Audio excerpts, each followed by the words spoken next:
wageni mwakaribishwa Kenya yetu, hakuna matata. Ngiti jambo, jambo bwana, habari gani? Nzuri sana.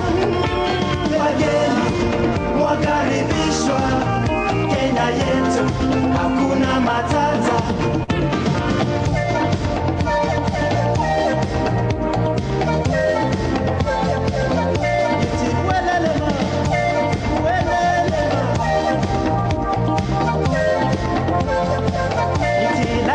Bati jambo, jambo bwana, habari gani? Nzuri sana. Elele wageni mwakaribishwa Kenya yetu, hakuna matata. Ngiti jambo, jambo bwana, habari gani? Nzuri sana. Wageni mwakaribishwa Kenya yetu, hakuna matata. Ngiti jambo, jambo bwana, habari gani? Nzuri sana. Wageni mwakaribishwa Kenya yetu, hakuna matata. Ngiti jambo, jambo bwana, habari gani? Nzuri sana. Wageni mwakaribishwa Kenya yetu, hakuna matata. Kenya nchi nzuri, nchi ya maajabu, nchi ya kupendeza, hakuna matata. Kenya yetu, hakuna matata. Hakuna matata, hakuna matata, hakuna matata, hakuna matata. Kenya wote, hakuna matata. Hakuna matata. Kapela, hakuna matata. Kenya wote, hakuna matata. Hakuna matata. Mama, hakuna matata. Kapelani, hakuna matata. Hakuna matata. Hakuna matata. Kenya wote, hakuna matata. Jambo wote, hakuna matata. Hakuna matata. Hakuna matata.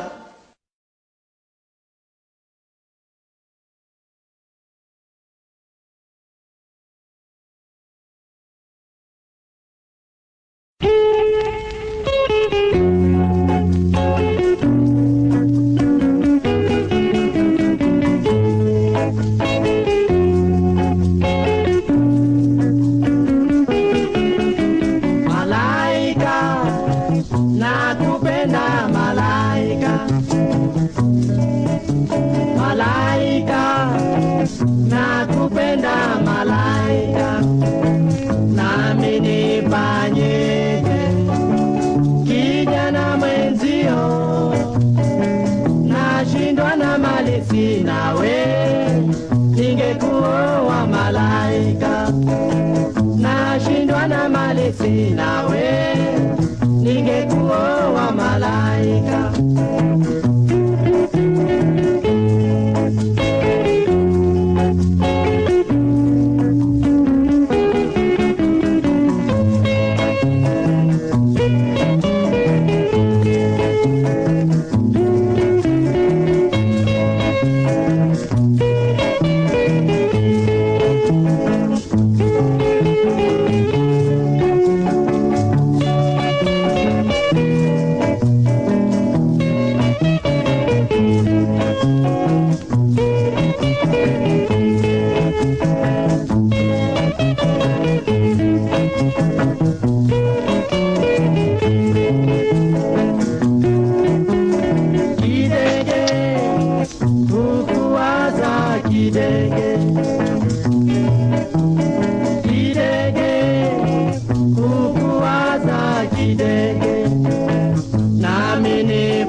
nashindwa na mali sina we, ningekuoa kidege.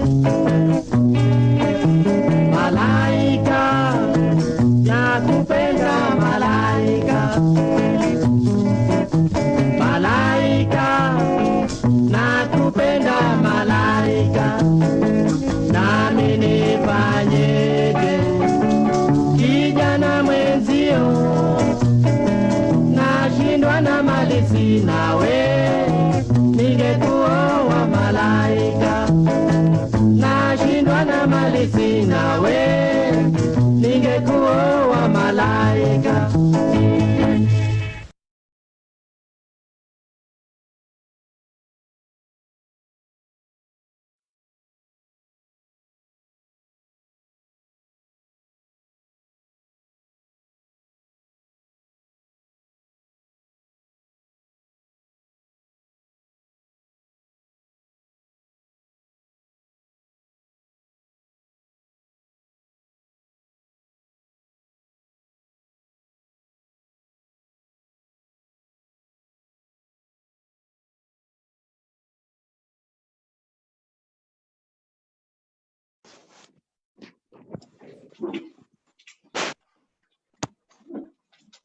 A very warm welcome and a very good afternoon, good morning, or a good evening from whichever part of the globe you're joining us today.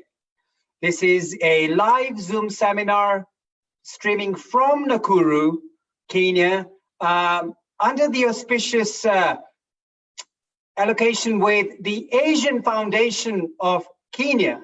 So just wanted to say that we're going to give just another minute for a couple people to join in, and we shall be starting this seminar in the next about 60 seconds. Thank you.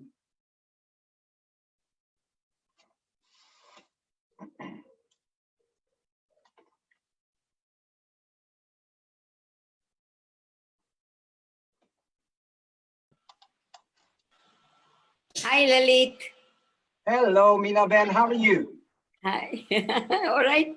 Yeah, it's nice to see everybody joining in. That's excellent. Excellent. Hi, Ranju. My friend. Yes, yes, yes. Good. Wait, it's mute. It's mute. Mute, mute. Unmute. Let me do it. Thank you. You have to unmute me, Meena Ben. Oh. Right. It is exactly 3:30 UK time, 5:30 Kenya time. So we are live on a very interesting Zoom seminar with an international photojournalist celebrity, Mr. SALIM AMIN. So we would like to have a global welcome for this lovely gentleman. So whichever part you are tuning in from this world today, this is being live streamed on Facebook pages, on LinkedIn. So we have got international viewership for today's seminar. So first of all, a very big thank you to the Asian Foundation, especially the CEO who's with us today, Meera Pandit, and some of the chairpersons and founder members of the Asian Foundation Kenya, Mr. Hasubai Divani, and I believe Mr. Manubai Chandaria is going to be joining us at a certain time. So very warm welcome to all of them. So today's seminar is based on the photojournalism, a huge celebrity from Kenya who is, there you go. I think Mr. Manubai has just logged in, which is great. Manubai, welcome. We'll be hearing from you in a short few minutes. However, let me start today's program. Thank you. Thank you. By introducing our guest right now, Mr. Salim Amin. Minabin, you will have to mute, please. You are there. And mute him. Mute Manubai. All the members have just joined in, please. Great. So, introducing Mr. Salim Amin, a chairperson of Camera Pix Limited, Chairman Mohammed Amin Foundation, and founder of the Africa 24 Media. He's got an amazing introduction, so bear with us to listen to who this photojournalist celebrity is with us. He started by saying that some children live in the shadow of their fathers. Others, like filmmakers and entrepreneur, Mr. Salim Amin, build on their father's empire and legacy while standing in light of their own. The heir of Africa's largest and most renowned television production companies, Salim actually became the reluctant leader of the camera picks upon the untimely death of his father. He says, I was still learning the ropes. My father's death at the hands of a terrorist put him at the center of international story. It was a huge loss for his family, and his shoes remain too large to fill. But that hasn't stopped Salim Amin from making camera picks a major media voice in the 24th century in Africa. From humble roots, he comes from a small shop in Dar es Salaam. Salim's father, Mohammed, began his camera picks in 1963, by the way before I was born. With the instincts of a warrior and the heart of a leader, Mohammed Amin built camera picks into a sustainable, world-class organization covering news, features, and producing documentaries with a variety of global networks, including the BBC, the NBC, and the Reuters. Today, Salim has continued the tradition by helping educate the African youths through the Mohammed Amin Foundation, and has continued the tradition by helping them, making Africa 24 Media a platform that was dedicated to positive stories about the culture, the history of Africa. Quoted by a very special person from Kenya, Dr. Sudhir Raitata says about Mr. Mohammed Salim Amin, or Mr. Mohammed Amin rather. He says he was a unique man, one of his kind. That gentleman has certainly left a huge legacy. Recognized in 2007 as a young global leader by the World Economic Forum in Davos, Salim's leadership has been rewarded.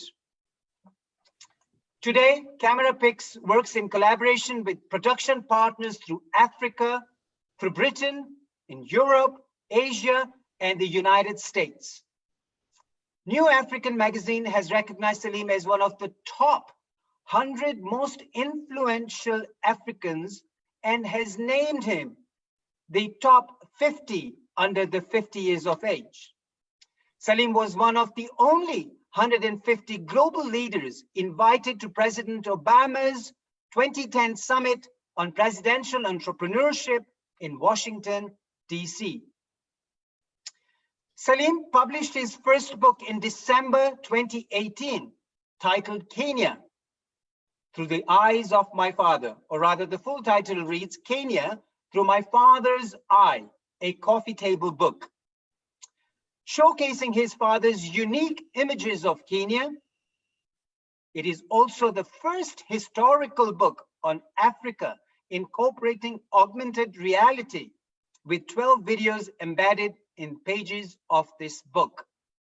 For the past decade, Camera Picks has worked closely with the US-based Duncan Entertainment Group to preserve and maintain thousands of hours of motion pictures and still photos content featuring Africa, the Middle East, and South Asia. So ladies and gentlemen, we have a photojournalist who is a celebrity in his own way, building on his father's empire. Let's all open up our camera so we can see, and he can see us all. Give him a round of applause, a huge round of applause to welcome Mr. Salim Amin. Let's get the spotlight on Mr. Amin, please. If you all go in the speaker's view, you'll be able to see Mr. Amin as a full view picture.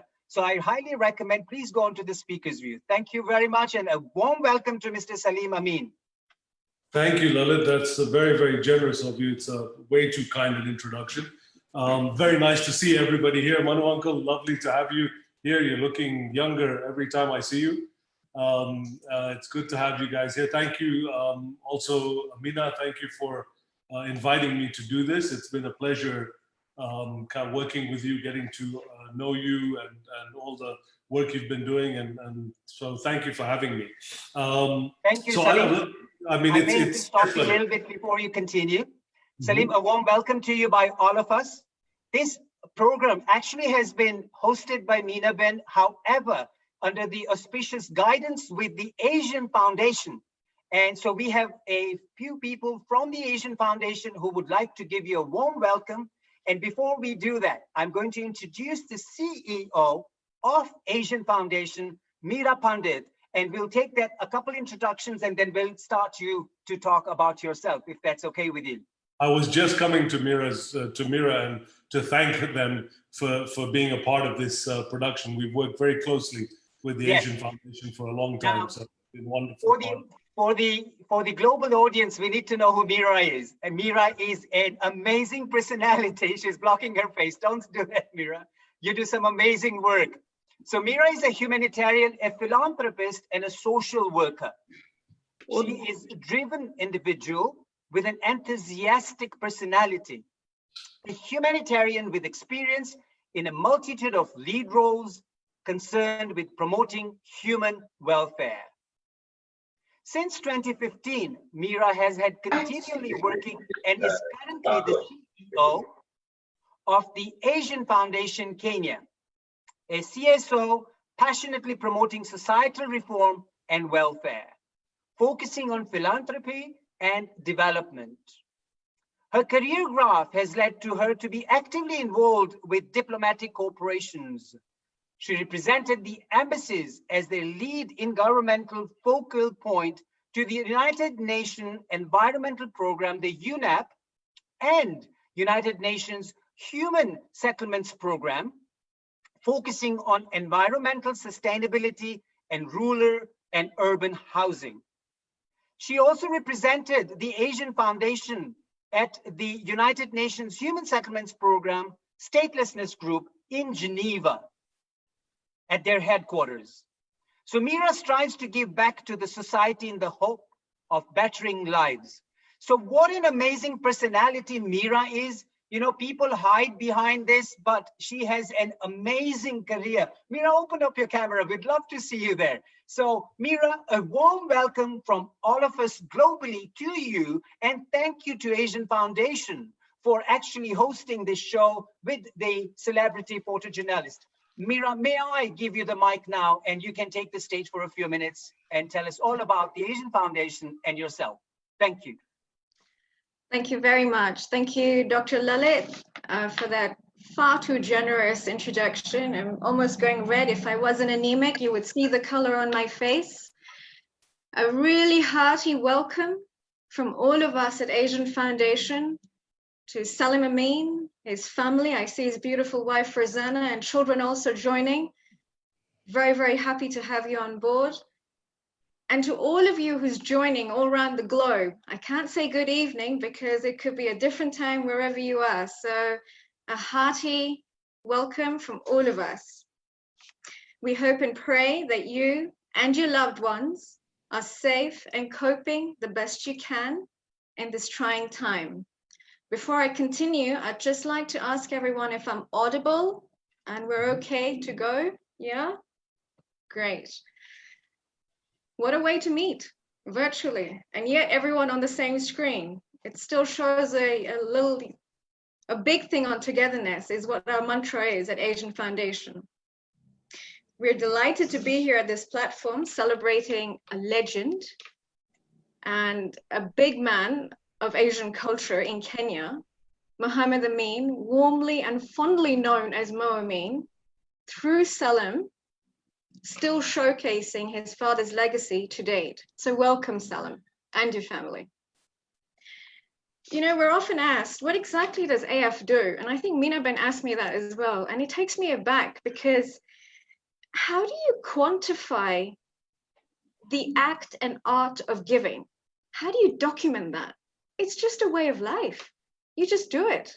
And this is what we do at Asian Foundation and have been doing. There's simply no bounds to giving and serving humanity, especially when it's driven with passion, compassion, and zeal. Why?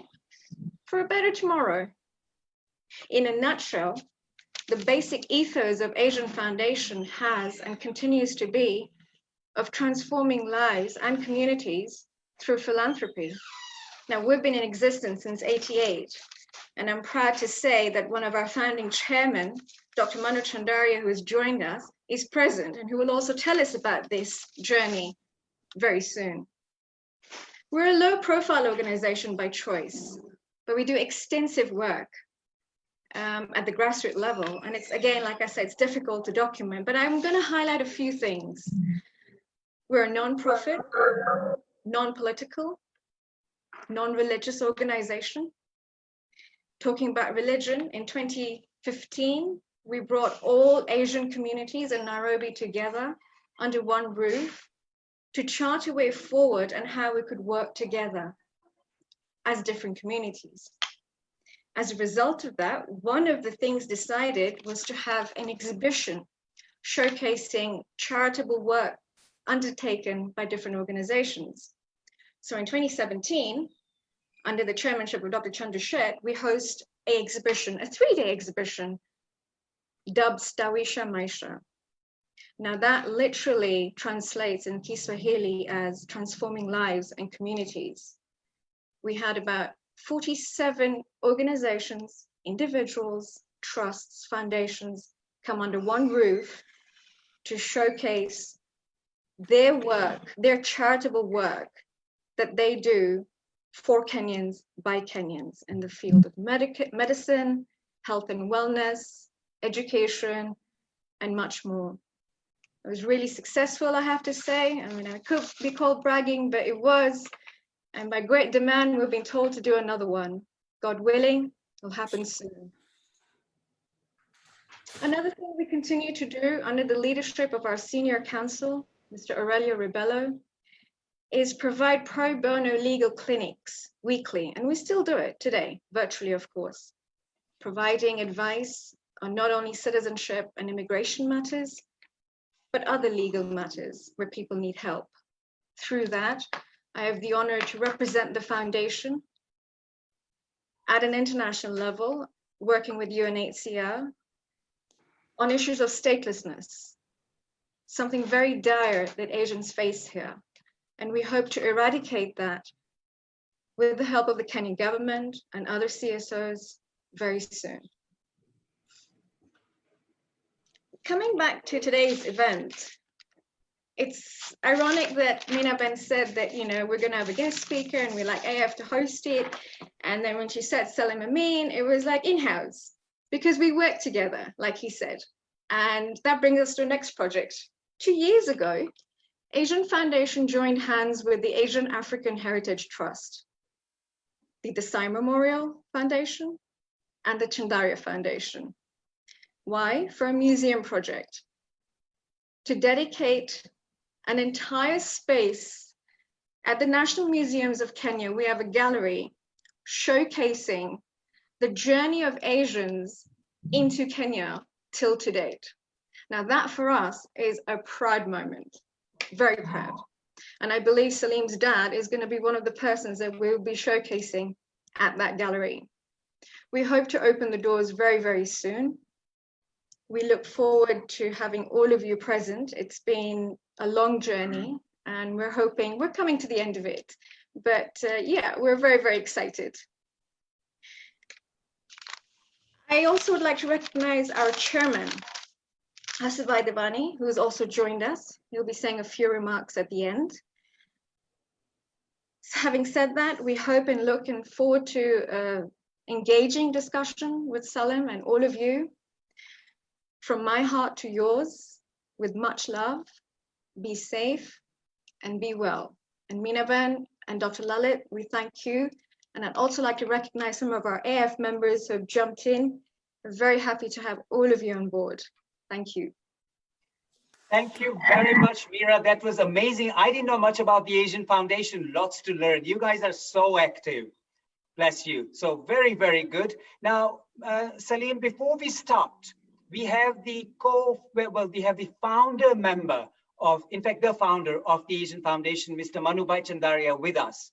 So before we start your event, we will give some respect to Mr. Chandaria and ask him to say a few words. But before I ask him to do that, let me introduce him. I think he doesn't need any introduction, but that gentleman silently has been such a huge humanitarian. And I believe he goes many years back knowing my parents. So I remember the name when I was in Nairobi, the name Manubhai Chandaria, but my parents knew him really, really well. So who is Manubhai Chandaria? Manubhai, you have sent a lovely resume about yourself, but I'm going to pick on the most important things that you said. All of them that you said were important. Don't know where to start, where to finish. You're a man. How to give you credit, we just don't know. So the little summary that I'm going to do for you, Manubhai is an OBE, EBS, and is the founding chairman of the East African Business Council and the Kenyan Private Sector Alliance, an umbrella body representing over 200 sectors and organizations. He's a member of the Private Sector Advisory Council and patron in Africa for Global Peace Foundation. He has been appointed and served on numerous government boards and committees, including chairman of the Street Families Rehabilitation Trust Fund, set up to improve the lives of children and families who live on streets. He has been on the Nairobi University Council Board for the last 25 years, representing Gandhi Smark Nidhi Fund.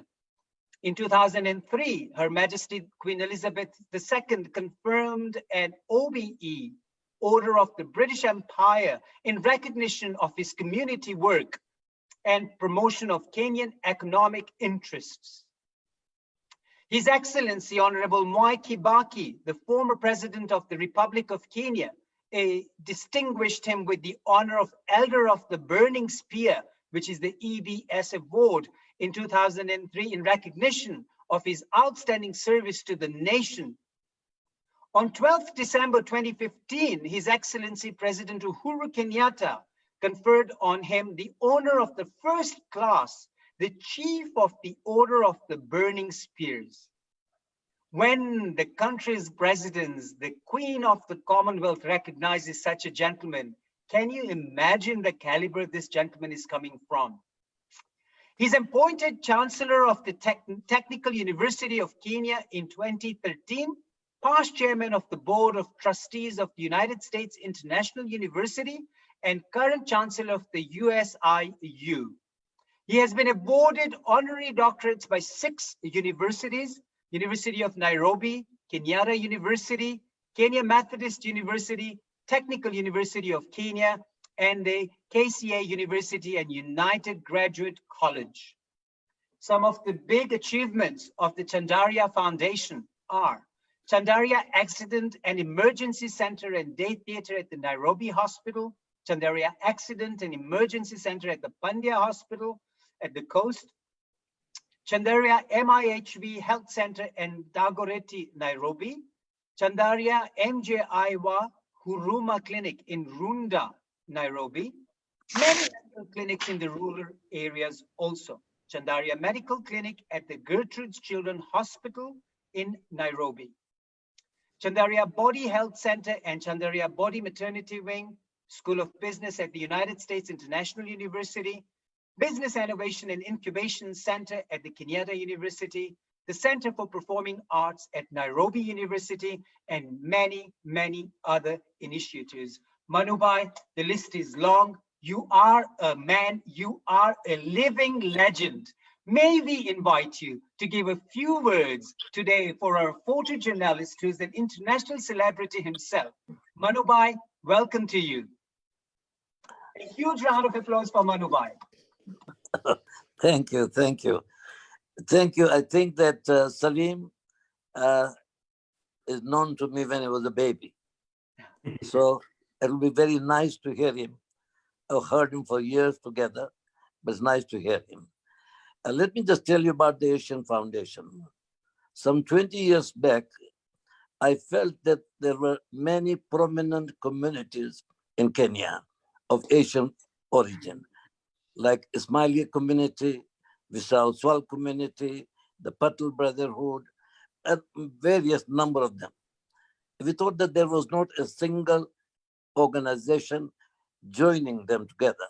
And so I created Asian Foundation. And I had support from almost all the communities. The purpose was to showcase the total commitment and giving of the Asian community in Kenya. And I think it has come out extremely well. And when you see the social work that our community has been able to do is unbelievable. So I thought that this was the start, and subsequently, I think about 18, 16 chairmen came and gone, and I'm sure that it will continue because it's one organization which belongs to all Asian. And I think that we should be proud that we do a great job, and to let people know who we are, what we do, and how we continue doing and serving this country. It's all about serving. It's all about giving. It's all about showing something, a goodwill to a country where we all have flourished, and where we are today is because of this soil of Kenya. And that's why the Asian Foundation was created. I think today is the day for Salim and not for me and others. Thank you so much. Manubhai, thank you very much for coming on board. Thank you for your kind words. Service is the attitude and service is the motto. So thank you very much. And thank you very much to Asian Foundation, to Manubhai, Meera, and Hasuba, who's coming on later. Before we move on, your lovely lady would like to welcome you, Salim Bhai, is our lovely Meena Ben, who is pushing all these lovely seminars, getting all the celebrities from the world and bringing them to the continent of Africa, to the country of Kenya, to the small town of Nakuru. And she is really spreading wide with her talent. So Meena Ben, if we can please welcome Salim and then proceed with Salim's talk today. Thank you, Manubhai. Meena Ben, welcome. You need to unmute yourself, Meena Ben. Thank you very much, Lalit. Thank you, Meera. Thank you, Manubhai. It was nice to hear from you. We learned a lot. Salim, I have got something for you. First, I'll introduce you our Ellie. Ellie is here with the flowers right from our garden. Beautiful, smells so nice. And this is for you. Okay, this is for you. Oh, can you see? Yes, I can. I see a Yeah. candle. Yeah. Okay. That's Chandler for you. And Chokha and little Aarti to get bad luck. That's very behind. kind. That's very, very kind. And thank you so much for coming. Ladies and gentlemen, good morning somewhere in America. Good afternoon somewhere in other part of the world. And good evening in Kenya. Jambo. Namaste. Salam. Welcome to all of you to our yet Zoom session with the motivational speaker. Welcome Asian Foundation. Welcome to our special guest, Mr. Salim AMIN, popular and successful journalist. Full of helpful approach, full of life and easy to approach, simple and straightforward.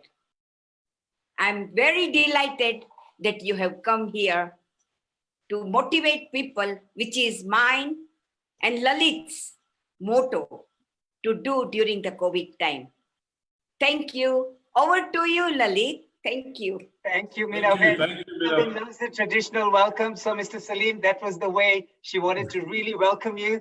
Ali wanted to present some flowers to you. Ali is a special help to Mina Ben. So, a wonderful gentleman. Now, with all the formalities completed, so, Mr. Salim, it's all over to you. We'd love first for you to share your little experience, who you are, what you do. Tell us a little bit about it. And then there are audiences are going to ask some questions. Put the questions on chat box and we'll entertain them with Mr. Salim Amin. Salim, it's all yours. Thank you. Well, thank you all. Thank you for those kind words, a kind introduction. Gosh, where do I start? You all have said so many nice things. I'm not sure you should be thanking me until I've actually finished. I may actually contribute very little to your lives and waste another hour of your time that you will never get back. But let me just talk a little bit about just quickly before I start my journey about the Asian Foundation and the work that they do.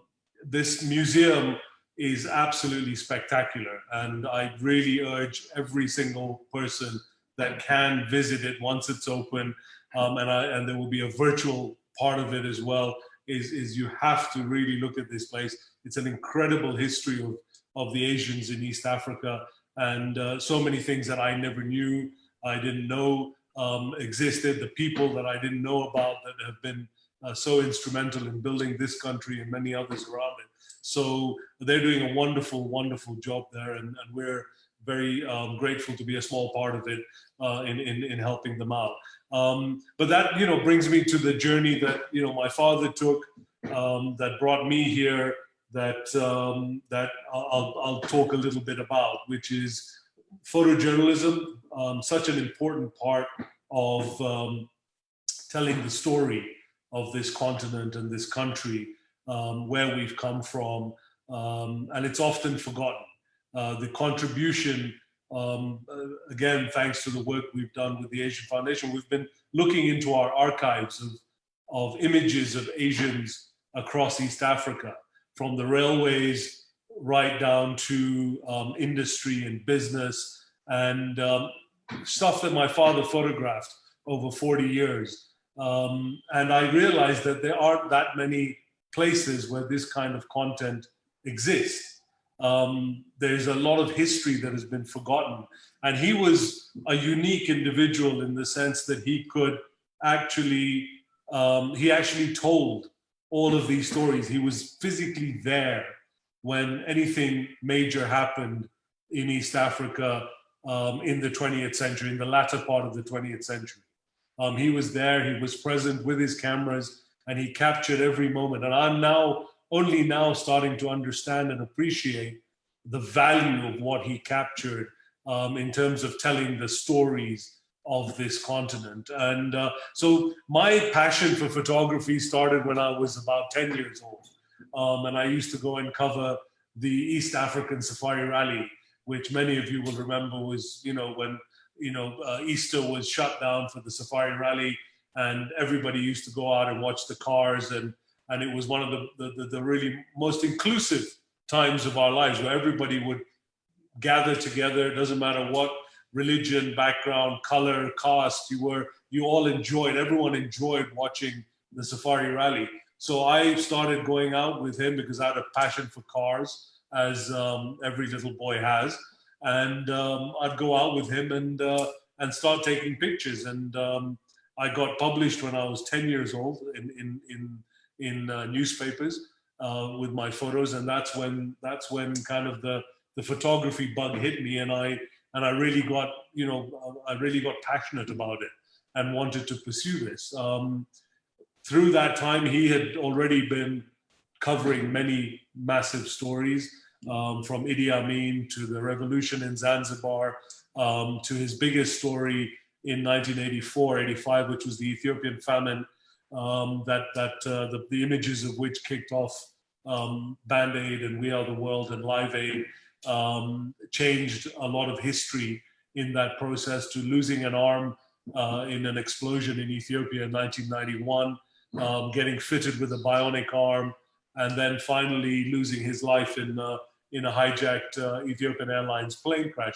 It was a life full of drama and excitement and adventure and sacrifice as well. And I think I didn't appreciate it while he was alive because I was young and I was caught up in my own things, and I didn't really understand the impact of the work that he did and how it changed not just the history of Kenya, but the history of the world. His pictures from Ethiopia in 1984 saved over 1 million lives. And in a time when we seem hell-bent on destroying each other as fast as possible, to be able to put on your tombstone that you saved 1 million people's lives is quite spectacular and unique. But again, I didn't know this. I was 15 years old at that time. So for me, it was just nice to have a sort of semi-celebrity as a father, and to be able to bask in his in the afterglow and be able to show off to my friends that this was my father. But I didn't really understand the impact and the value that he had to our history. That came after he died. Unfortunately, I didn't get to spend a lot of time with him. I was only 26 years old when he died. And so I didn't get a chance to spend enough time with him. I didn't get a chance to learn as much as I would have liked to have learned from him. But then I started to understand after being a part of his company, or having to take over his company, very inexperienced, very little knowledge about the business, and just learning on the fly. Fortunately, with a wonderful support system that I had at home with my wife and Frizana and my mom, who were really, really solid. And then our first daughter came, just 10 days after he died. So it was there was a lot of things going on, but it was a wonderful support system at home, and it helped me get through that time. But when I made many mistakes, I still continue to make many mistakes. This is just part of growing up. And I figure the day that I realize, or I think that I know everything about my business, is the day I should find another business to go into, because then I've become too big for my boots then, because you never should think that you know everything. There should always be opportunities to learn more, to be better at what you do, because the minute you start thinking you're the best at what you do is the time I think you need to retire and do something completely different, because then you can't contribute anymore to it. So I'm constantly learning. But for me, one of the most important journeys that I took was when I made Mo and Me, which was the documentary on my father's life in 2006 for Al Jazeera. That was a 3-year journey for me, going back into his life and trying to understand what drove this man, what drove him to sacrifice his family, to live a life of extreme hardship in some of the worst conditions in the world. What motivated him? And there were a couple of things that I discovered on this journey, because I talked to people who knew him much better than I did. I really didn't know him, and through this journey, I got to understand and appreciate him much more than when he was alive. And I realized there was a couple of things that motivated him. One was he had a huge distaste, or he really did not like seeing injustice being done in the world. He didn't like seeing poor people being trodden on, poor people being marginalized, poor people not getting their rights. This was something that simply because they didn't have a voice. So for him, it was a great calling to be able to tell their stories, to be able to be their voice, and to be able to change their life in some small way by telling their story. So when he was very young, he realized the power of the camera and the power of the visual images that he could produce. There was a financial motivation in his life. He was not from a very well-off family. He didn't have any formal education, or very little formal education. He was never trained to be a photojournalist. He learned it himself, just by making mistakes, by doing it over and over and over again until he became the best in the world at what he did.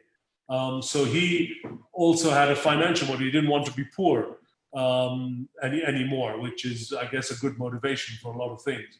But it drove him to take enormous risks in the work that he did. And I, again, was trying to understand why he took those risks when he had a family, when, he had parents, he had, brother, siblings. So why would he want to take those risks to tell these stories?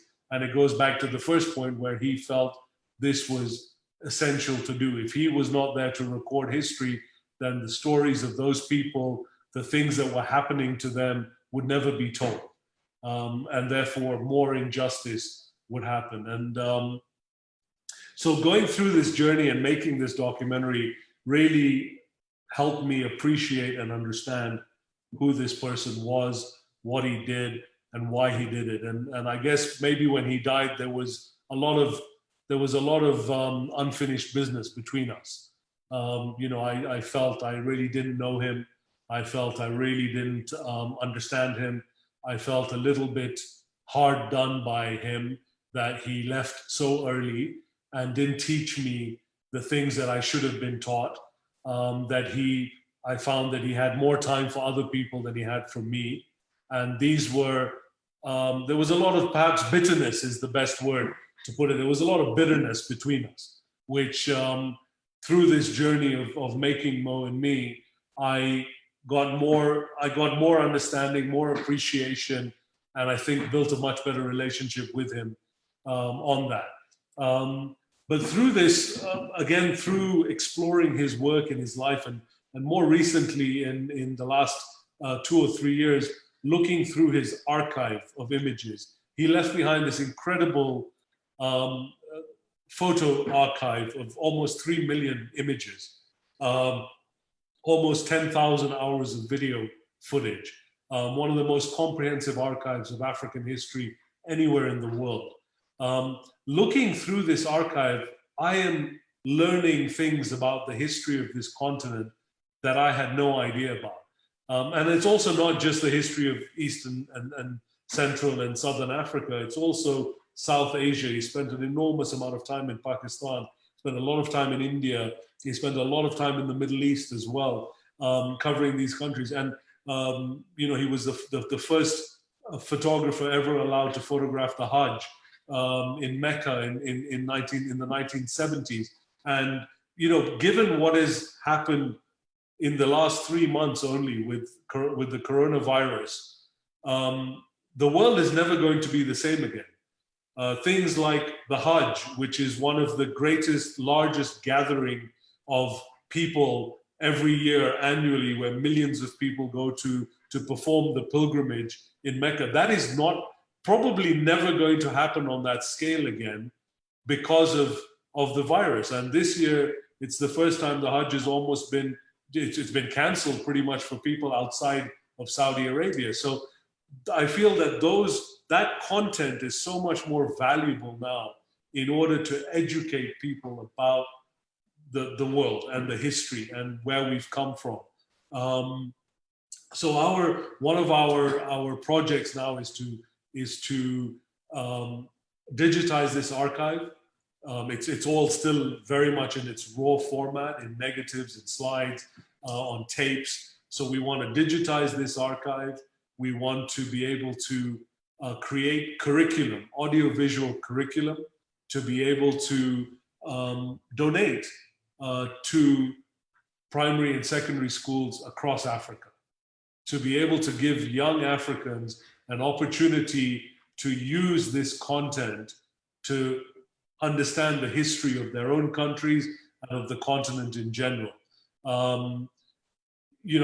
The things that we go through and I'll take Kenya, I'll focus on Kenya because I know that this place a little bit better than others.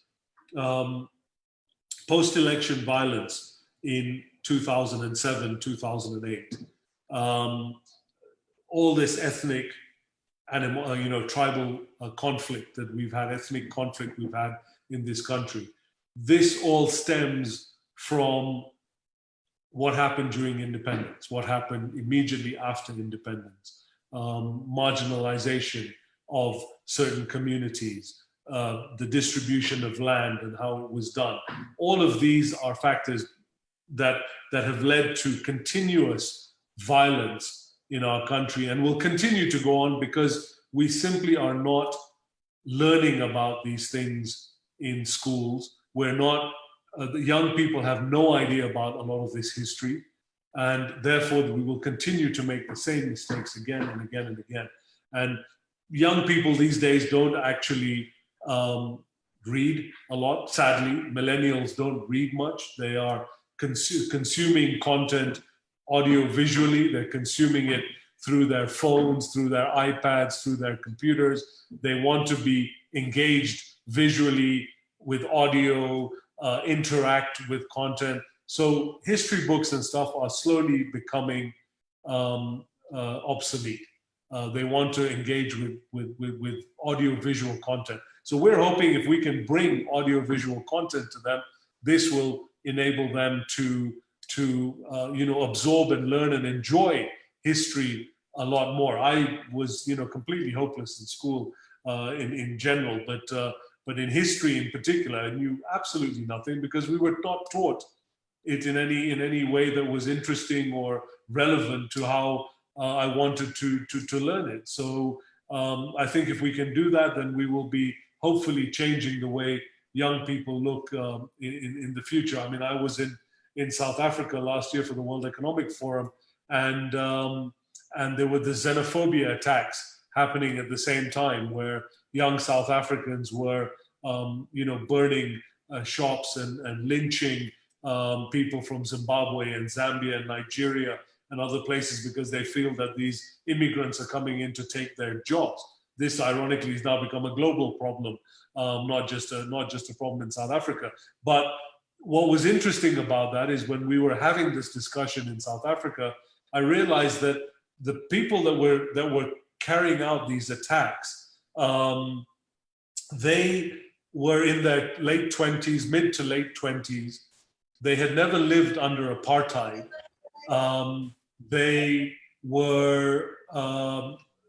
They never learned about the contribution of Zimbabweans, Zambians, people from Mozambique, Nigerians, to help them end apartheid, who had fought and sacrificed an enormous amount to be able to end apartheid in South Africa. They had never learned this stuff in school. Perhaps if this had been taught to them, they would have a bit more empathy for the people that are in those situations. It wouldn't improve maybe their economic situation, but they would have a bit more empathy about them, and perhaps this would lead to more dialogue rather than just burning people, stabbing them, shooting them, killing them, hanging them in the streets, which is what was happening. So this is where history can play a huge role. So these are some of the sort of things that I've learned on my journey, and I can see, I'm trying to glance at the questions here. I will address those questions to you. So this was a great introduction about yourself, about your father, and he's obviously, as Dr. Raitata, who is also a participant today, and I believe he's a very good friend of your father, and he quoted, and he says, Mr. Muhammad Amin was a unique man, one of a kind. Leading on from that, Dr. Raitata, thank you for that comment, and I really appreciate it, because we were looking for one person to give that comment, and he actually did it. So thank you very much. Moving on to the question on the same line, the question comes from a person called Shalene to yourself. And the question is, your father was an essential part of the beginning, bringing the famine and the other crisis to the attention of the entire world with these iconic images. So currently we are going through a midst of our crisis. Do you have any plans to create a photo documentary on this, or do you have any thoughts? What do you want to do with this? Well, it's a good question. Shalene always asks good questions, difficult questions as well. Thank you, Shalene. No, the short answer to that is no. I mean, you know, we operate in a very different time to when my father was doing the news and covering the news. Today, in today's world, the chances of a professional photojournalist being on the scene of a breaking news story is about the same sort of chance as somebody winning the lottery.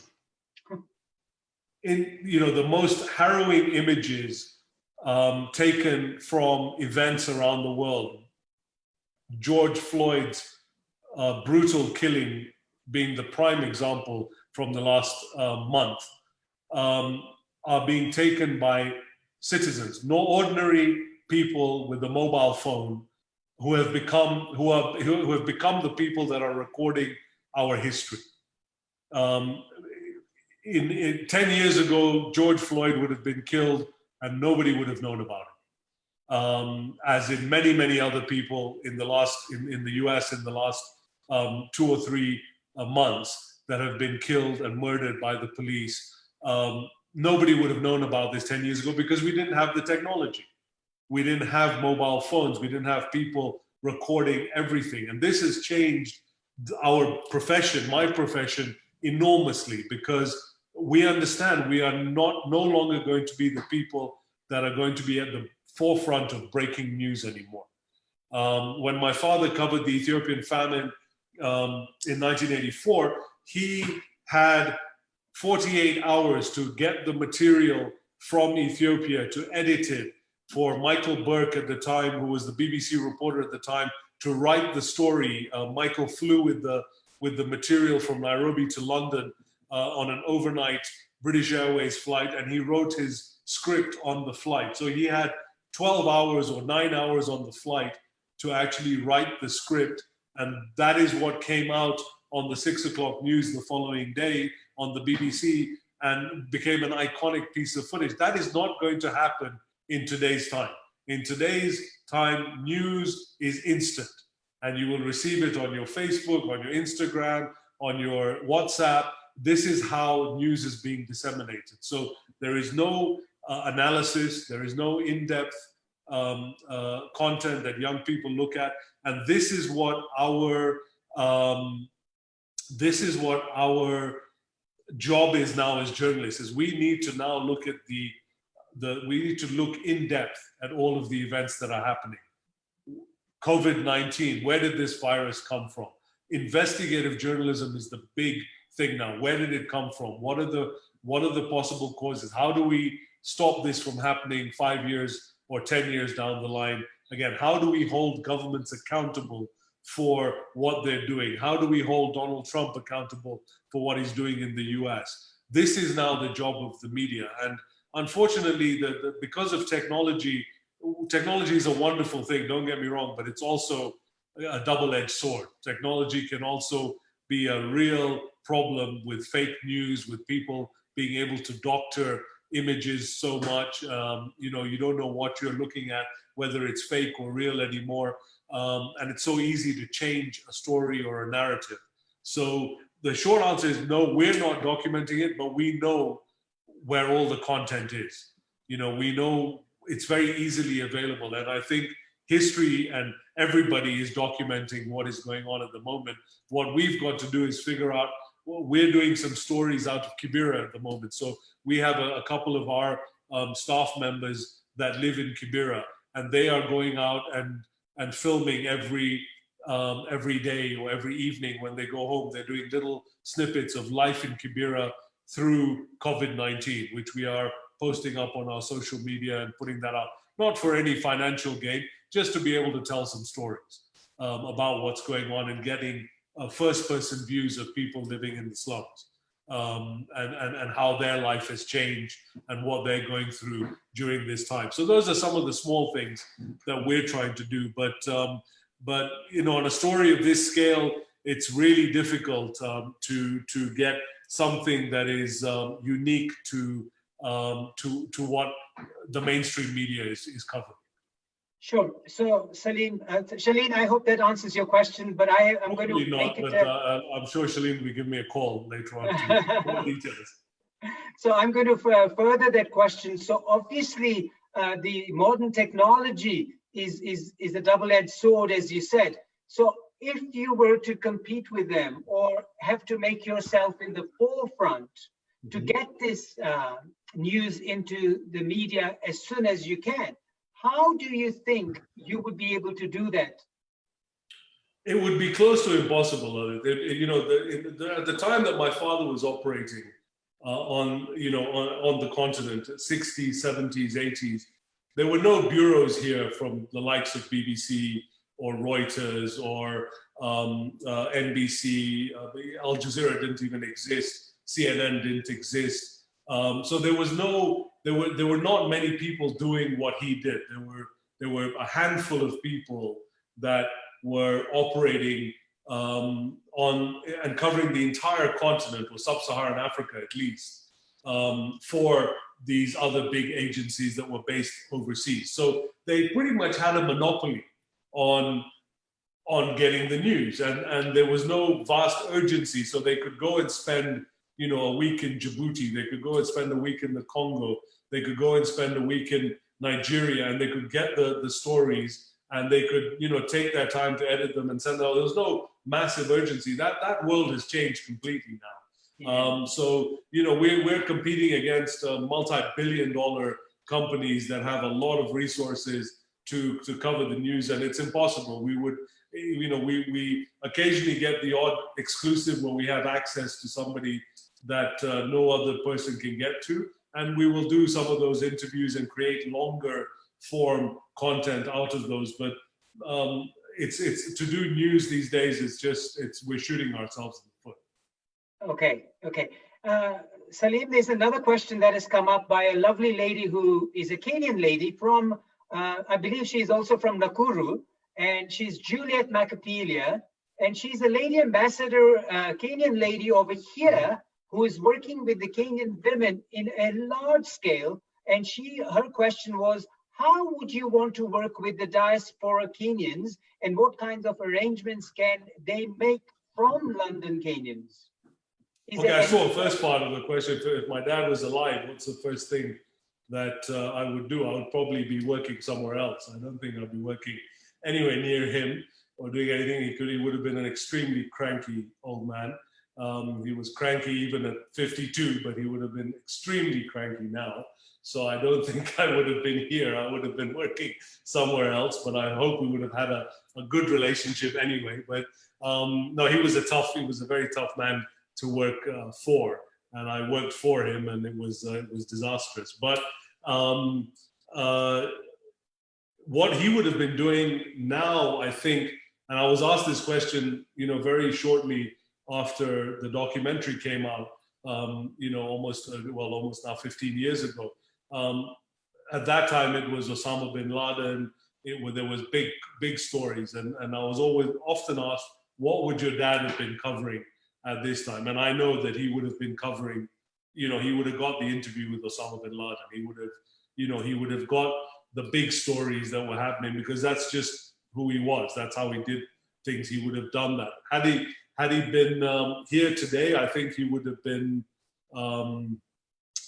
disappointed that we have gone backwards so much in terms of our humanity with other people. I think he would have been very disappointed that we really are not, while the world has become more connected technologically, we actually have become more distant in terms of humanity. We interact virtually like this. Even before coronavirus, the connection was more virtual than physical, than personal. People don't have time for their fellow human beings. They want to just send a quick WhatsApp and a quick message. And I think we have to regain that I hope this period of isolation and lockdown has given people a better understanding of relationships and the value of being with people. I mean, I personally miss hanging around with people because, I miss that contact. I don't like to see people on a screen, even though it's convenient and you can get lots of people together from all over the world. I still miss I would prefer this to have been in a room with everyone having a cup of coffee and a jalebi and and sitting around and talking to each other rather than doing this on a virtual screen. But so I think he would have been disappointed with that. Sure. Salim, I think I agree with you there that under the current circumstances, this is the only way we can do it. Yes. So social understood media, completely. in that sense, is an amazing way to touch base globally, and it has made that very possible. So yes, it has its advantages. Nothing beats the personal game, personal touch, being in a room, having a cup of tea and chatting like this. Absolutely right. So moving the on. Diaspora, which brings us to the point of the diaspora, which was the second part of that question. Yeah, I will handle the questions if we go through that, because there are a few coming and there are a few that I want to ask you too. Yes. So Juliet, she's asking about the diaspora Kenyans, about them. If we can make Look, I think the diaspora does an amazing job. I think they, already the biggest now with tourism, the hospitality industry, and all of this debt. It's the money from the diaspora that is actually keeping a lot of Kenyans going at this point. It's a remittance of funds from people overseas that is keeping this economy, taking over slowly. And I think we need to really appreciate the diaspora and what they can do. But again, there's also the need for the diaspora to be a lot more involved in what is happening here politically. They have there's a massive number of Kenyans out there. When it comes time to voting, you can vote if you're living in England, as long as you still got a Kenyan passport and ID, you can still vote. So exercise that right. Make sure you go and cast a ballot, because it can make a difference, and you shouldn't feel that just because I live overseas, I can't be a part of change or a political process. If you have a passion towards one party or the other, or want to do a cause, and use your access to information in the diaspora to be able to influence events in your own country. I don't think that is out of the realm, especially with technology now. Sure. So Juliet is actually a lady who does a lot for the Kenyans over here in this country. Recently, I don't know if you joined us on the Zoom talk we had with Eliud Kipchoge. She actually created a documentary for the Kenyan runner and presented it globally. So I thought that was a hardworking lady in terms of a Kenyan lady who is promoting Kenya in England. So hopefully we can connect with her and see if there's any other projects you would wish to do with her too. Moving on to the next question, Salim, it says that, how can there be more peace in our world in your view? Well, I think going back, that's the, if I could tell you the answer to that, then I would not be sitting here doing journalism. I'd be doing a lot more, I'd do a lot better things. But it's what I said before is we need to connect with each other a lot more. We need to have empathy for each other. I think the whole Black Lives movement that's happening around the world, this awareness that's coming, it's built up from years and decades of frustration and marginalization. And I think this has got to change in order for us to get any sort of peace. Unfortunately, the powers that be don't want peace in the world. This is not to people's convenience to have peace, whether you are an arms dealer or whether you are a dictator. A lot of things in the world happen by there not being the advantages to people to not have peace for a lot of this to happen. So it's I think the starting point is to have more empathy, more understanding, and going back to what I said right at the beginning, understand our history and where we've come from. The people that have sacrificed so much to enable us to be at this position, to be able to talk about some of the things that we talk about, which wouldn't have been possible, 20, 30, 40 years ago, to even have some of the conversations that we're having today. So we need to make sure we don't go backwards, but we actually, understand, learn about some of the great leaders that have come through this continent in particular, that had great vision for where they wanted to see Africa. And I think we've failed in that vision up to this point, but there is still hope. I think the generations coming up will have a lot to do. And I think if they understand each other, they will have more empathy and more cooperation and the willingness to cooperate to build a better society. Sure, thanks for that. I hope, Juliet, that answers your questions. The next question was, you briefly addressed in your introduction, Salim, about the moment in 1991 when your respected father lost his arm. What did that moment teach you about him and life? Well, it was a sense of the invincibility that surrounded him in my eyes, that this was a man who had survived so much in his life. You know, jail, torture, being shot at, multiple plane crashes, car crashes, I mean, all sorts of things. That invincibility fell at that point, that the fact that he could get hurt, the fact that he almost died, he was very close to dying in that incident, and his sound engineer, who was standing right next to him, was killed instantly. And so it was a question of centimeters, inches, whether he would survive or not. So that was a big revelation for me, and a very scary revelation for me. But the fact that he, within 3 months, had gotten back to work after having his arm amputated.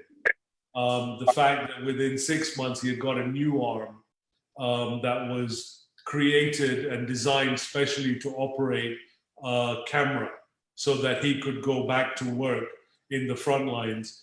That to me showed the stubbornness of the human spirit. You know, the fact that if you want to do something, that if you have a passion to continue to do something, then everything is possible.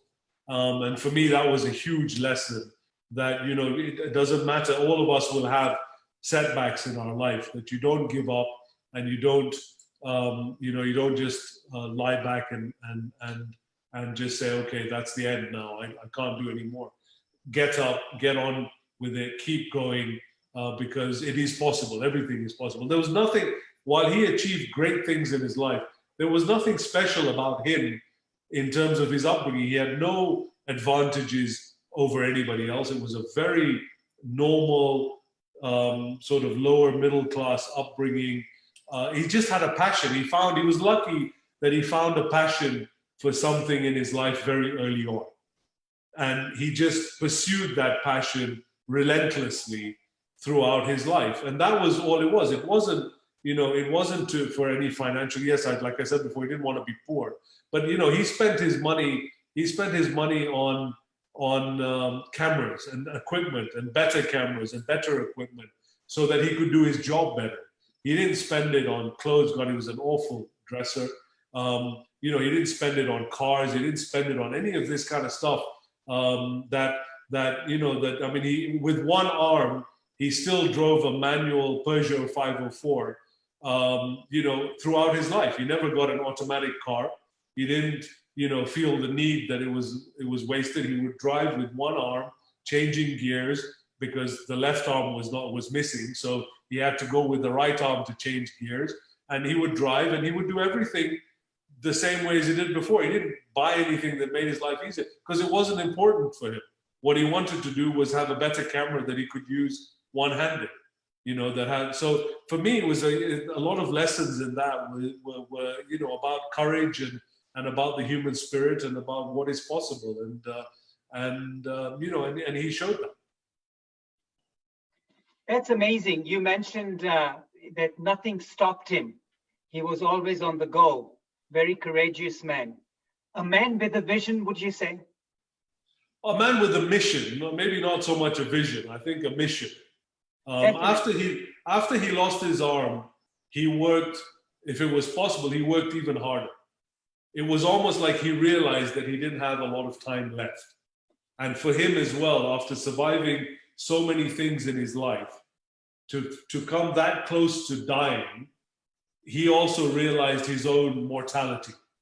And so for him, he just worked even harder, because I think he realized that he didn't have a lot of time, and he wanted to finish so much more. When he died, he had about maybe 22 coffee table books in production, half a dozen documentaries. So, you know, he really just worked almost 24, 23 hours a day.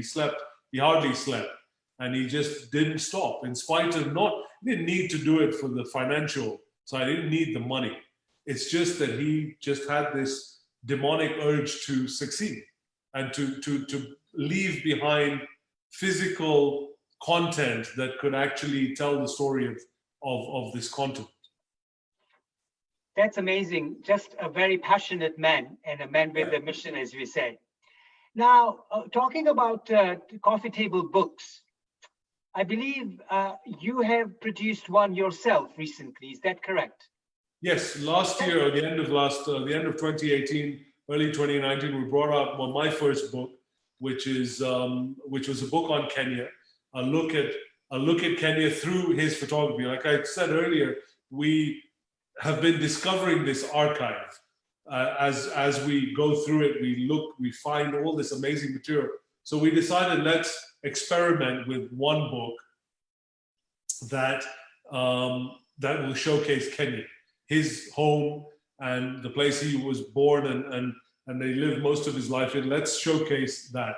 And you know, we had a really hard job. We had to choose from about 600,000 images to edit it down to the 400 odd images that are in the book. So we had to choose from certain stories. We had to figure out what would go in, what would stay out. So it was editing job was massive, but I was amazed at how the content has held up. Some of those pictures are over 60, 65 years old, and the quality is even better than what you get on digital today. It's just beautiful quality of content. And we were able to, you know, fortunately put together a really great sequence of stories that tell the story of post-independent Kenya.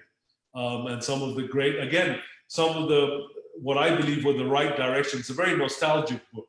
So we look at industries, we look at innovation, we look at all of these things that are not happening anymore here. And I think it's a look back at when I think we dreamt of a better time, and it was a better time. And I'm hoping that it will motivate people, or the people in power anyway, to be able to go back to that time when we were producing so many things. I mean, we used to export smoked tuna to Harrods. I had no idea until I saw the story about exporting tuna from Nyeri to Harrods in London. You know, and we don't do that anymore. You know, we used to manufacture Leyland trucks, at least assemble Leyland trucks here. We had massive industries happening, and we still do, as Manu Uncle knows, we still have a massive industry here, but there was so much potential and hope in the 70s and 80s, and I think we would like to go back to that time. So that's what the book was about. Sure. How can one get a hold of that book? Send me an email and I'll be very happy to send one over. There was a limited edition. Yes. We only produced 2,000 copies. So there is, that's all that will ever be produced. Each one has a certificate and a number, and so we wanted to make it a kind of unique book. We've put a lot of it online as well for schools and for children to learn from. But the actual coffee table book itself is, send me an email and I'll make arrangements. Thank you very much. It's not publicly available.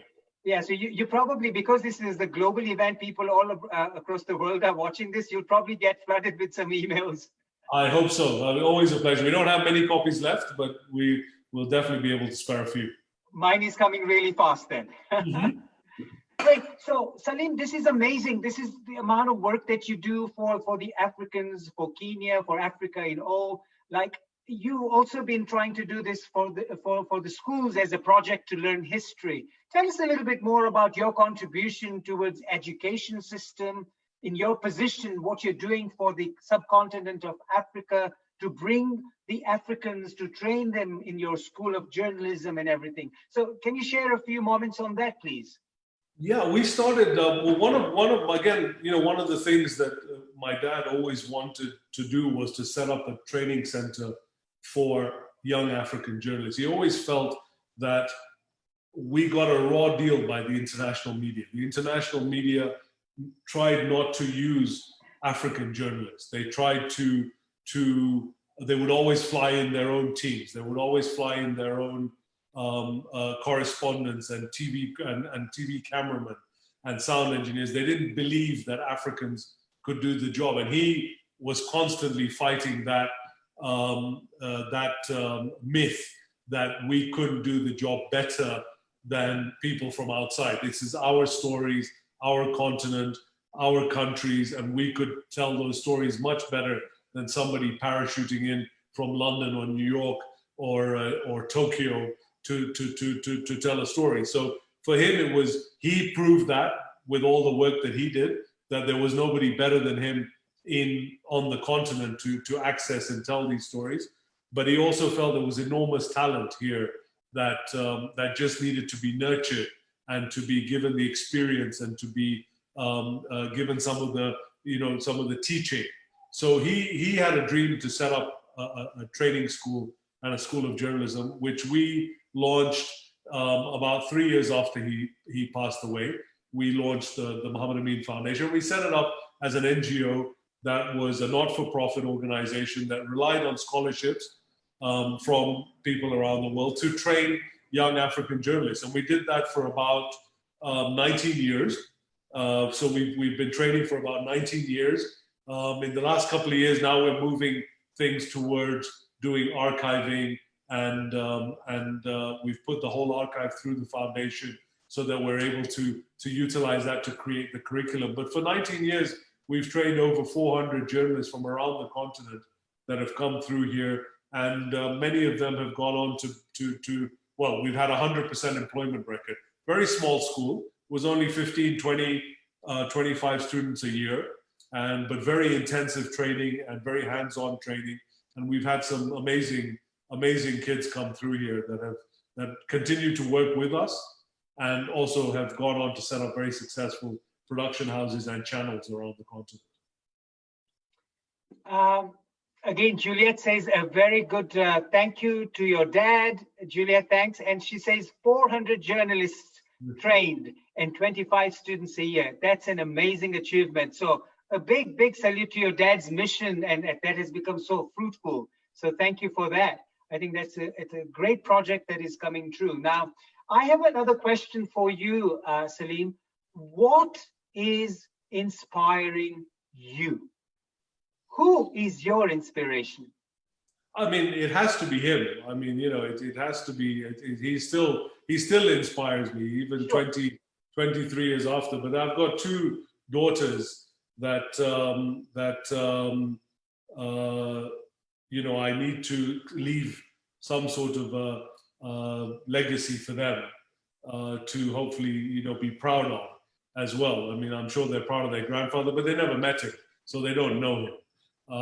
But I need to leave something for them to hopefully ensure that they never have to make a film about me because they don't know me or they don't understand me or they don't have any knowledge about me. So neither of them are in the same profession. They both have their own professional careers that they're doing. But I think that they inspire me and Frizana, my wife, she's again an incredible inspiration, and what she's gone through in her life as well is just totally inspiring as well. And so with that, suppose that those are the main people that I look up to and want to make proud. But he is the ultimate inspiration, and for those that have visited my office, they know that it's set up very much like a museum of sort of his life and his achievements, and I use that to inspire me every time I feel, God, I really can't be doing this anymore. I'm tired, I'm fed up, and I really don't want to be doing this anymore. I just kind of look around and I think, well, actually, you haven't really done anything yet. If you look at what what's around you, you really, so stop feeling sorry for yourself and, you know, get on with it.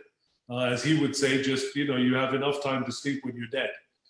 So just, there's no need to sleep, just keep working and keep doing things, but do things with a passion, you know, and this is, you know, whenever I used to take the chance to teach at the school, I would always talk to them about doing things that you're passionate about, because if you don't enjoy what you do, then you're wasting your life. And, you know, many of us believe in reincarnation and coming back as you know, yet another life and another life, but none of us know this for sure. So, you know, let's not waste this one. Make the most out of this life, do what you love doing, get up in the morning wanting to go to work. And unfortunately, I come across so many young people who really hate what they do. They just need a paycheck at the end of the month, and they really don't like what they do. And I feel very sorry for them. They're doing it because they need the money, and I understand their circumstances, but I do feel tremendously sorry for them that they actually are not doing what they enjoy. And I think if you don't do what you enjoy, because the majority of our life is a working life, you know, we'll start working from the age of, you know, from early 20s and we'll end at sort of 70s. And if you're like Manu uncle, you will keep working, you know, till you're well into your 90s, you know, and still do that. So the majority of your life is based around your work. And if you don't love what you do, then truly to me, that's a wasted life. So I'm lucky that I enjoy what I do. I love coming to my office every morning. I love, you know, I love doing what I do. So I feel it's not work anymore. It's just something that I enjoy. And I know that my father felt the same. Wow, that's amazing. So this lovely lady, Juliet, has got some interesting personal questions to ask you. She says, what makes you smile the most? I would have to say that my children would have to be doing that. So of your two daughters, your lovely daughters, and first of all, a big welcome to all three of them. I believe they are on Zoom right now. So massive welcome to all three of you, to Mrs. Amin and the two lovely daughters. So welcome. And so is any one of them studying journalism or photojournalism at all? No, they actually are wonderful photographers in their own right. They're very talented photographers. I think the talent gene passed over me and went to them, because I'm actually not a very good photographer. So I pretend that I know what I'm doing, but I'm actually not that good. They are far more talented photographers, but no, they're doing what my father told me to do, which is get a real job. So they're doing a real job. So one is doing law and the other one is doing international business with an idea of going into speech therapy. She kind of has realized over the last few months, maybe last year, couple of years, that she wants to work with children and she wants to do speech therapy. Now she started an international business degree, but hopefully that won't go to waste, and then she can then go and pursue her passion of working with children and doing things that will help young kids that have speech issues, which I think is wonderful. And so they make me smile. Fazano makes me smile. My mom makes me smile. You know, my mom also,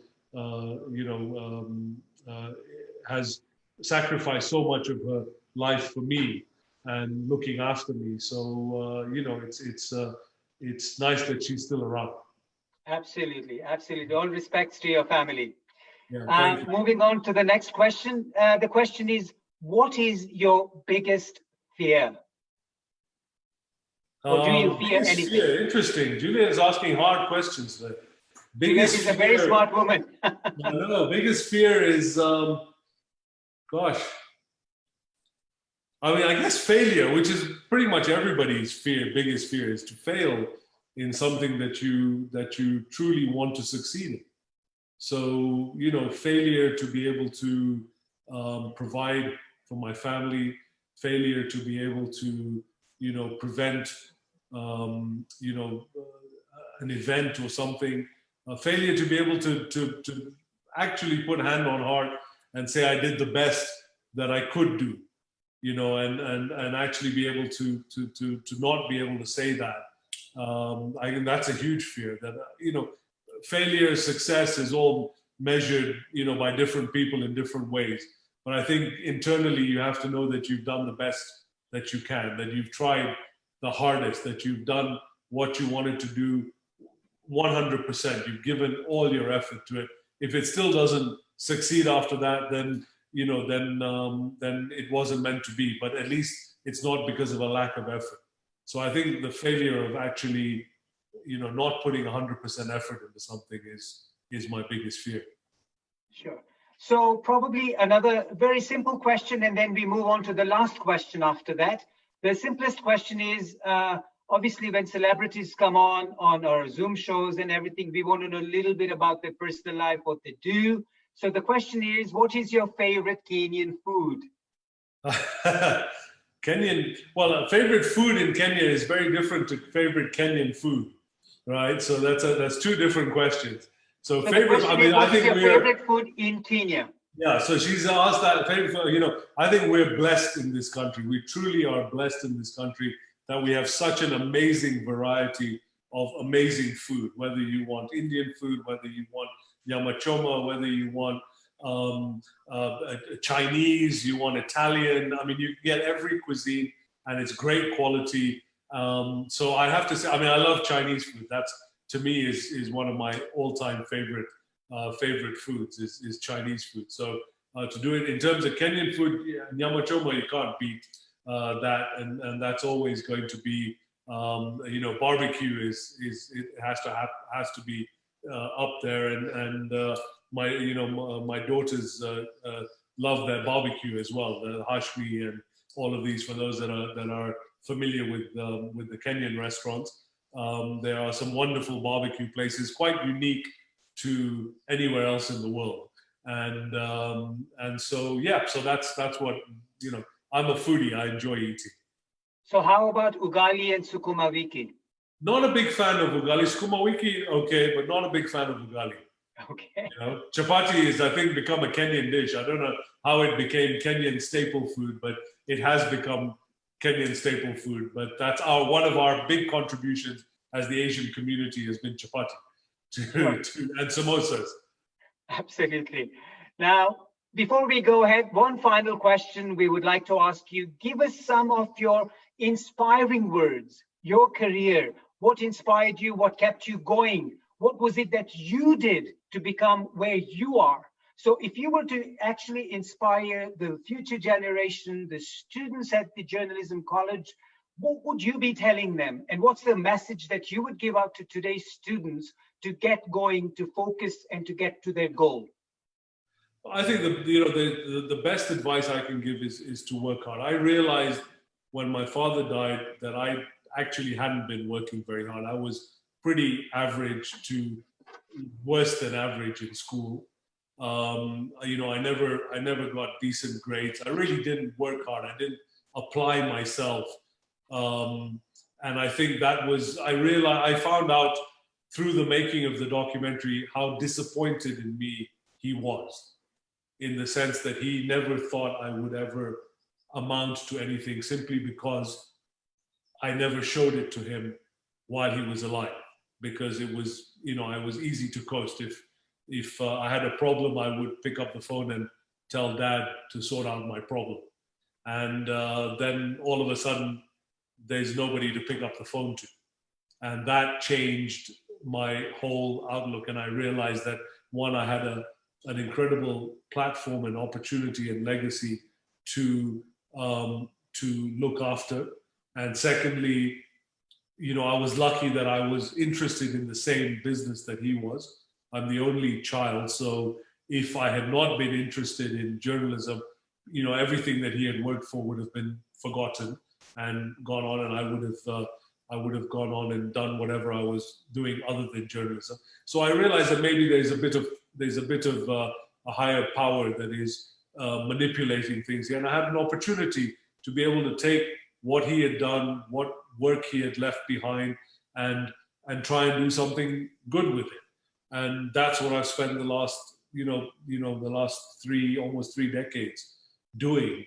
And in the process have discovered things about myself that I enjoy doing that he would never have been able to do. I hosted a talk show for 2.5 years called The Scoop. You know, it's something that he wouldn't have been, it wasn't something, he was not interested in being in front of camera. He was always interested in being behind the scenes. I enjoy presenting, I enjoy, you know, doing interviews, I enjoy being a part of the media scene. So for me, that was one of the things that I love doing. And it's hard work, it's not easy to do that day in, day out, but I enjoy it. So again, I don't feel like it's hard work at all. So the best, you know, the best advice I could give to young people, which I'll repeat again, do what you love, do it well, work hard at it.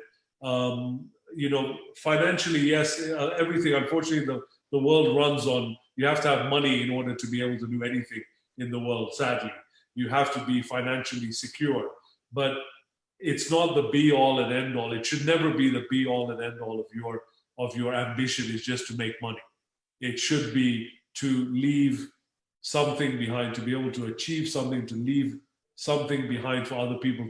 As Manu Uncle said right at the beginning, it's about giving, it's about sacrifice, it's about you know, putting back something. You know, I don't have the money to put back into projects and stuff like that, but what I can give back is the knowledge, the gift of knowledge to young people using this incredible archive that that was created and we've continued to add to over the last 20-25 years, but to be able to give that back. So that's really, I mean, there's no massive words of wisdom that I can tell you how to do things better, but you know, working hard is never let most people down. Absolutely. So 3 things I pick up from what you said for the young, inspiring people who you would want to inspire. Love what you do, work hard, be passionate with what you do. That's amazing words of wisdom. Be kind to other people as well. Be kind. Absolutely, be kind and try to leave a legacy if you can. So thank you. Thank you so much for sharing your journey, letting us know everything about your dad. Well, very in this short time, I'm sure there is huge history about him, but telling us all about him on this Zoom show, what is inspiring you and going into and moving into your field and being a success. Obviously, that inspiring force from your father was very, very powerful, and you were obviously very passionate about it too. So thank you for sharing your journey. Thank you for sharing everything about what you do, your journalism school, and hopefully we can get more and more people inspired to do things like you do. So coming towards the end of the event today, Salim, once again, thank you, and a thank you to your family who's joined in, and also a massive thank you to all the people who've joined today on this Zoom seminar. Absolutely. We have the chairperson of the Asian Foundation, Mr. Hasubai Devani, who is going to say a little bit about the Asian Foundation and a vote of thanks on behalf of the Asian Foundation. But before he comes on board, I would like to introduce Mr. Hasubai Devani as the chairperson of the Asian Foundation, a very successful businessman, married happily with 2 children who are settled in the United Kingdom. May we request Anjana to please mute yourself because there is a slight bit of disturbance coming here. Minaben, if you can please mute Anjana. Thank you. So a very successful man, married happily, and 2 children living in the United Kingdom. After being so successful in his life and his business, Mr. Devani has really taken the word of gratitude at its height by doing immense amount of charity work that he does in Kenya, which is very well known by Kenyans, Africans, and also in the United Kingdom. And he's highly respected, and he does all this in the highly respected name of his beloved late mother, Gangaben Devani. So a big cheer for Hasubai Devani, who is the current chairperson for the Asian Foundation. Hasubai, welcome on board so that we can do a vote of thanks and tell us a little bit about the Asian Foundation too. Hasubai Devani. Thank you very much, Lalit Bhai. And first of all, wow, what a dialogue with Salim, and an excellent question answer. Thank you. So, Hasubai, would you mind if you put your video camera on? Would that be okay? Sure. Yeah, that would be fine. Okay. so we can see you all. Yeah. All of us can see you, rather. Okay. Okay. Are we okay? Can you see us? Yes, We can see your name. It says Mr. Devani's iPad, but we can't see your image. There. Mr. Devani, you've been muted. Can you unmute yourself, please? Meena Ben, if you can unmute Mr. Devani, please.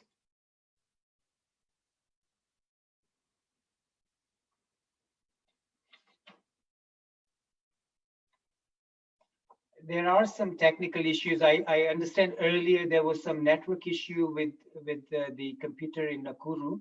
So there we go. I think you can hear me now. Yes, we can hear you. Okay. I think, well, I want to say, wow, what a wonderful dialogue with Salim and the excellent question answer. Salim is not new to us. You know, he's very much part of Asian Foundation. And probably he knows his father used to be my neighbor on not very far from Riverside, where I still live there. The sad story, you know, I was in Addis a day before the fatal accident with him, but for my own business. So we have known for each other. And now Salim works very closely with us for the museum project, and through that, some other projects which you'll come to hear about Kenyan history and presidents and so on. So the whole team is going to probably work there. So Salim, I think it is a wonderful idea by the organizers to bring us together in a public forum. Our very special thanks to Meena Ben and Lalit Bhai for inviting Asian Foundation. I thought I will share one or two things which will help others to organize a foundation like this, or not foundation, but any organization. The reason why we feel that we are contributing well and probably we have a good direction is because the decision is not made by a small committee of 10 or 14 people. We have 3 advisories: the Council of Elders, the Leaders Forum, and the professional group. The Council of Elders can be joined by anybody like Manubhai and others who have served the country in one form or the other as a chairman for a few years on various organizations. The Leaders Forum are the current leaders of the community, of the social groups and others, and they sort of get together. And the professional group is led by Mrs. Smita Singrajka.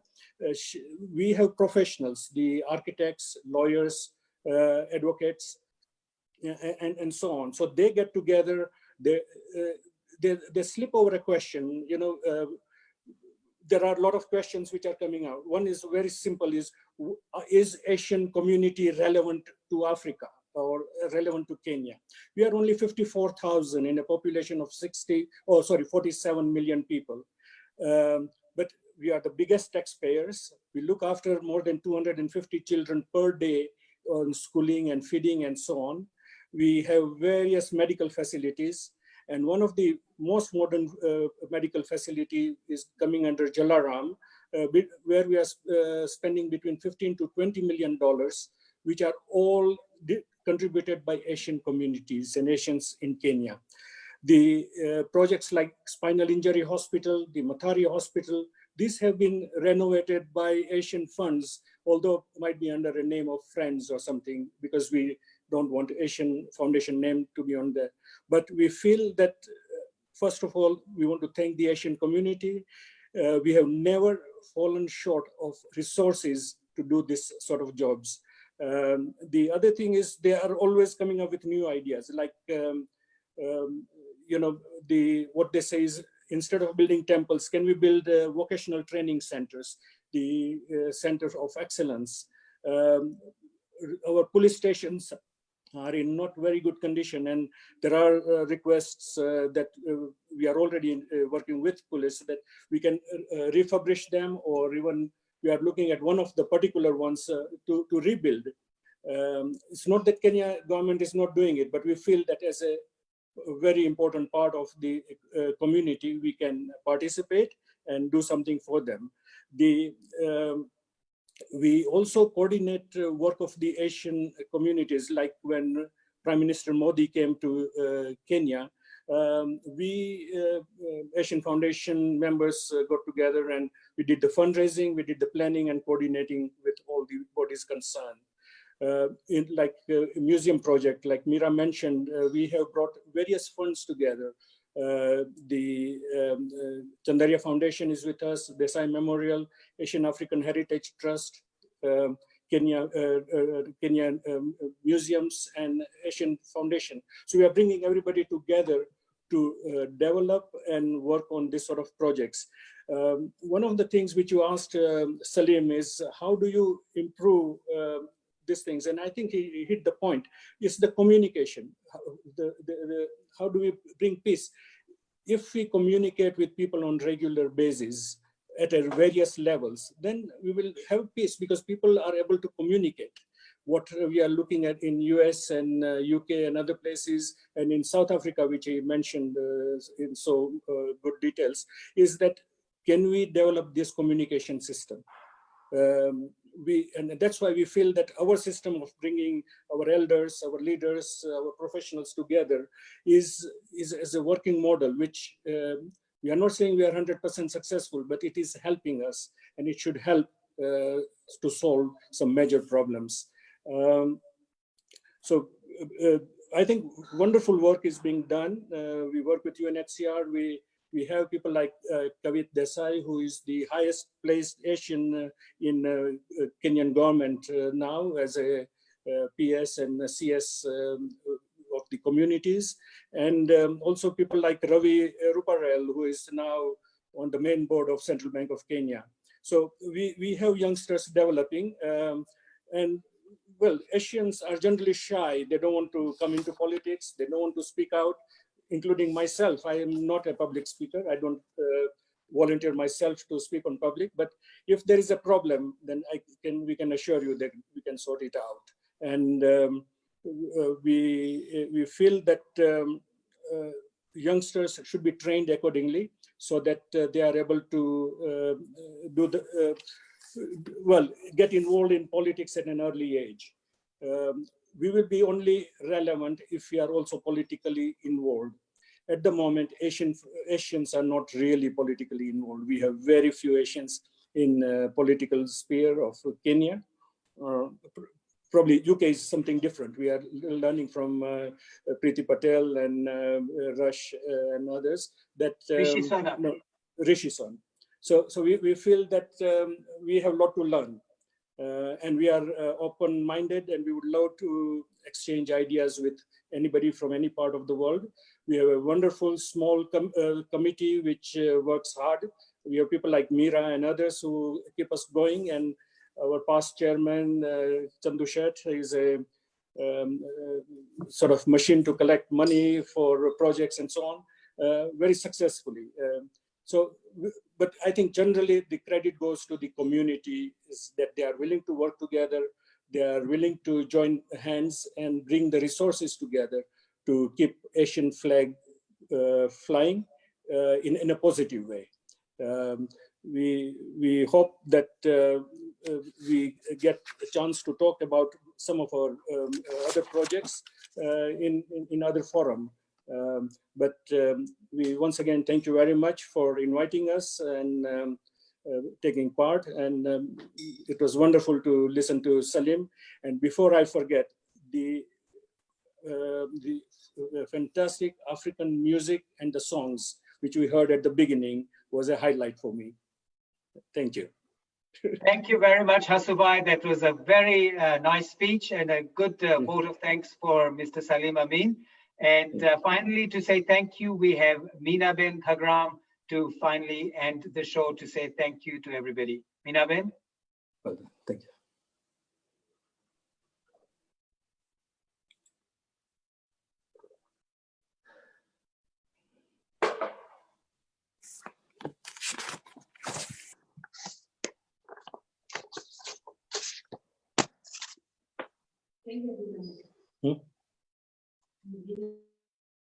Meena Ben, can you unmute yourself and please continue with the vote of thanks?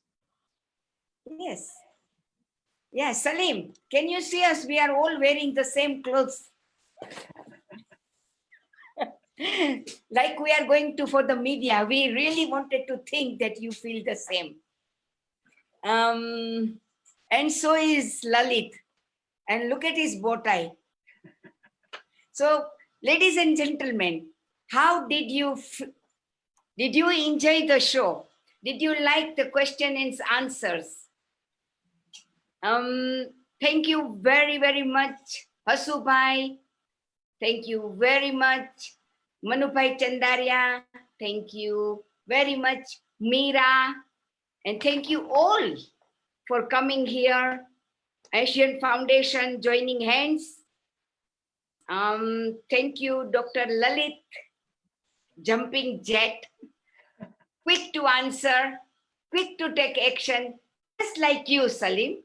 1 minute, quick.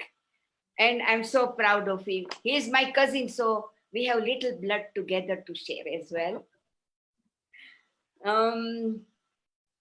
My big thank you to Salim.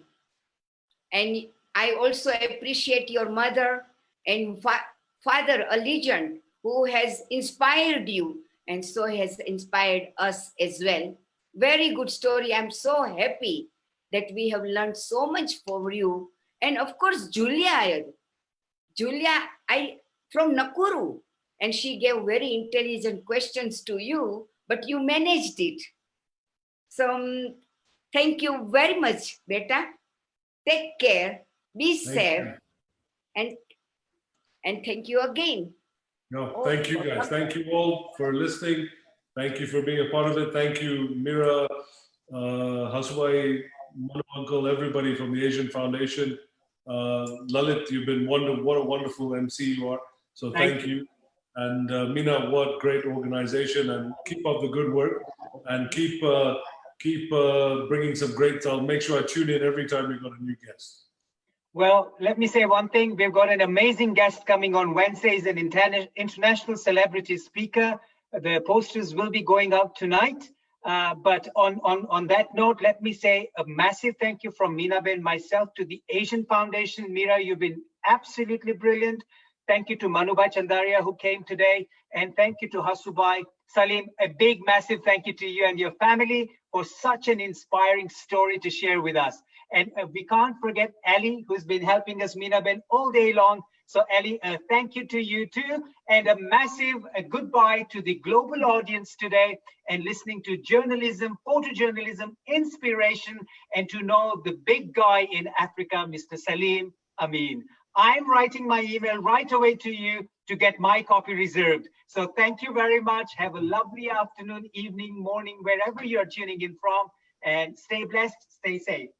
Stay safe, everyone. Thank you. Good night. Bye-bye.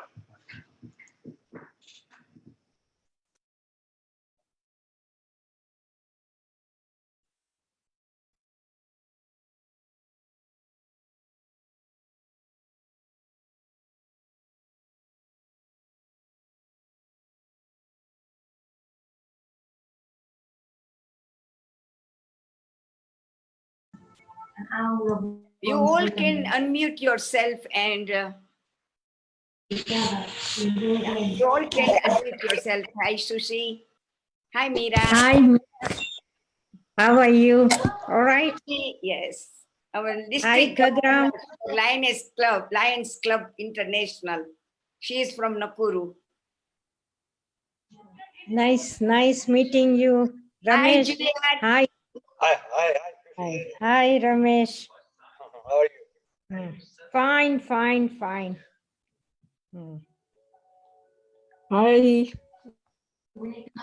Hi, Ranju. Hi, Ramesh. Bye. Hi, Ranju. Good. Hi. Jai Shri Krishna, Manu Bhai. Thank you for coming. Krishna, Jai Shri Krishna to all of you. Thank you so much. Thank you.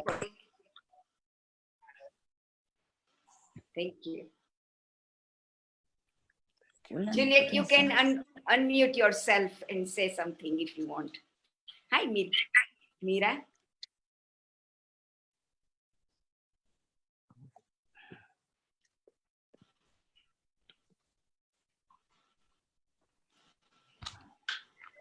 Thank you very much. Beautiful program to the Asian Foundation.